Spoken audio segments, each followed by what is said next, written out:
Hey grade 6, it's Miss H here. I'm just going to give you this week's information on what you're going to add to your air and aerodynamics flap or flip book. So last week we finished up what is air made of, and you should have found those answers on the classroom on Friday. This week we're going to do things a little different. We're going to be looking at air takes up space.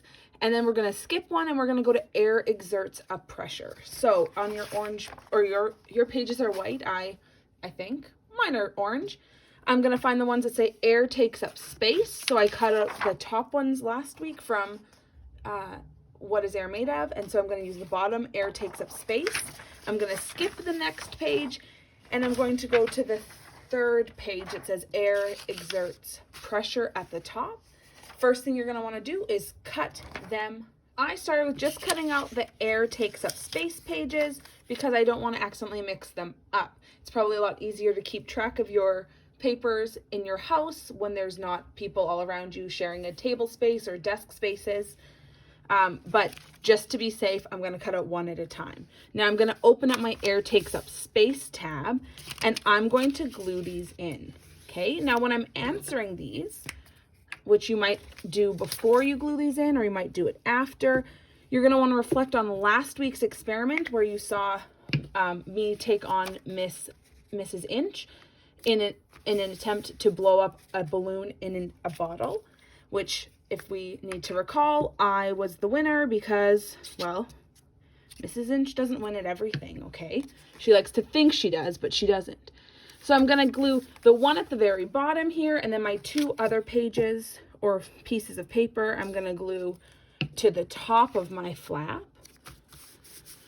So here's just a picture so I know what it looked like, and then I'm going to answer this. During our experiment Huff and Puff, we were able to prove that air takes up space. Explain this property of air and how it was shown through this experiment. You might want to take this opportunity to go back into your responses page that is in a Google Doc on the classroom to see what kind of observations and hypothesis you were making last week to help you answer that. Then you're going to want to answer this. When a hole was put in the bottle, oh wow, let me learn to read. When a hole was put in the bottle, the balloon was able to inflate. This was because the air what? Why was I able to win the competition with a hole in my bottle and Mrs. Inch was, again, the loser of that race? So take some time to answer that, and I'll come back and I'll tell you about the next flap. All right, so we have now answered all the first two flaps. Remember, our next flap is going to be air exerts pressure. So we're skipping one and we're going to the next one. All right, so now I'm going to look at my air exerts pressure page, and I'm going to cut out all 6 pieces, okay? You might be thinking to yourself, wow, Miss H, 6 pieces. That's a lot to fit in this little air exerts pressure page. And you're right, we're going to have to put these in a very special way. So once you're done cutting, come back to the video and I'll show you what you're going to do. Now I'm going to give you an explanation of where everything goes for these flaps, okay? So at the top of again, remember we're skipping one flap and I'm going to the air exerts pressure.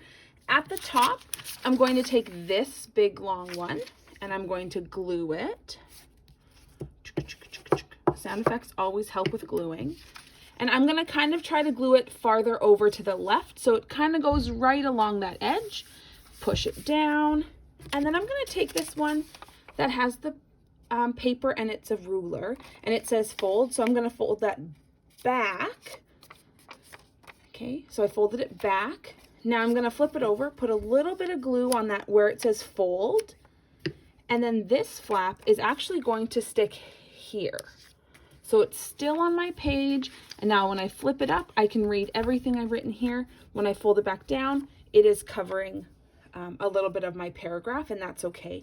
Now I've got 2 other little pages. One says high pressure, one says low pressure.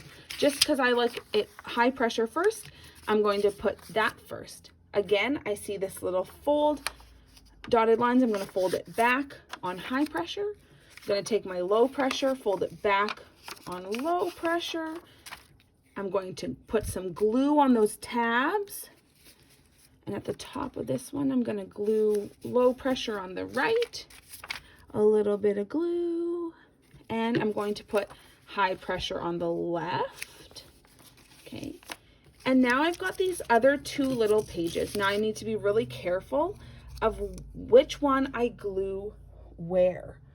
So where it says when air is blank, the particles become tighter together, I'm going to glue the tighter together particles under high pressure, because I can see in the pictures that those particles are tighter together. So I'm going to flip this up, and this is going to hide underneath. So I'm just going to put a little glue on it. Whoop. Glue it on. Ta-da. Flip that down. Then where it says the particles become further apart, I'm going to glue that underneath low pressure, a little glue. Flip up low pressure. There we go. And that is how I'm going to glue on my flaps for air exerts pressure. Now you might be looking at the experiment on the top and saying, Miss H, we didn't do test your strength. And it's true, we didn't do that one, but on your weekly plan, I have attached a link of a guy who does it from a video on YouTube. So you can watch that and then use what you see in that video to help you answer that question. Remember that as I'm answering, I'm thinking about how does it prove that air exerts pressure, or air has a pressure and it's always like pushing down. Okay, so that's what I want to be thinking about. Hope you have a really great week. We really miss you. We're thinking about you lots, and we're excited to see you on Tuesday, Wednesday, or Thursday afternoons for our little office hours check-in, and on our Friday weekly class checkup. Hope you had a great weekend. Miss you. Bye.